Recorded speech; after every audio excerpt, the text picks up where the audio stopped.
Kushtia civil surgeon কার্যালয়ের অধীনে হওয়া নিয়োগ পরীক্ষায় প্রশ্ন ফাঁসের প্রমাণ পেয়েছে দুর্নীতি দমন কমিশন দুদক। এ সংক্রান্ত সব আলামত জব্দ করেছে সংস্থাটির অভিযানকারী দল। এ বিষয়ে দ্রুতই অনুসন্ধান শুরুর কথা জানিয়েছে সংস্থাটি। আপু, আপনারা এখানে কি জন্য আসছেন? আপু, এই শোনেন, কি জন্য আসছেন? কথা বলেন। পরীক্ষা দিতে আসছেন আপনারা?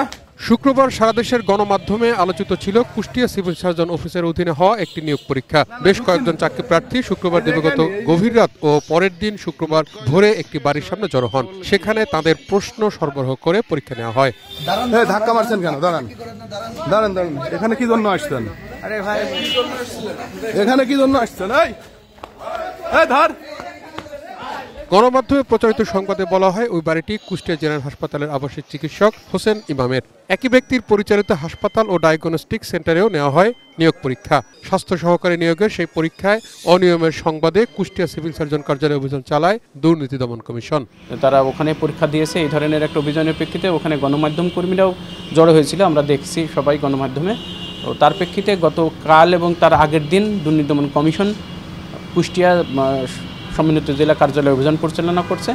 অভিযানের প্রেক্ষিতে প্রাথমিক সত্যতা পাওয়া গেছে এই যে অপরাধ সংগঠিত হয়েছে বলে আমরা প্রতীয়মান হয়েছে। মোনালিসা হেভি ফ্লো 15 পিস প্যাকেটের সাথে 8 পিসের একটি প্যাকেট একদম ফ্রি। এদিকে ভুয়া বিল দেখিয়ে কোটি টাকা আত্মসাতের ঘটনায় এলজিইডির নির্বাহী প্রকৌশলী বাচ্চু মিয়া সহ 3 জনের বিরুদ্ধে মামলা করেছে দুদক। সরকারি প্রাথমিক বিদ্যালয়ের 3য় ও 4র্থ তলা নির্মাণ না করে এলজিইডির নির্বাহী প্রকৌশলী উনি বিল দিয়ে দিয়েছেন। এই অভিযোগের প্রেক্ষিতে আমাদের অভিযানের যে তথ্য পাওয়া গেছে তার প্রেক্ষিতে দুর্নীতি দমন কমিশন একটি মামলা দায়ের করেছে। আর দুদকের আবেদনে এসালম গ্রুপের মালিক সাইফুল আলম এবং তার সংশ্লিষ্টদের 450 একর জমি জব্দের আদেশ দিয়েছেন আদালত। তাহিদ সৌরভ, এটিএন নিউজ, ঢাকা।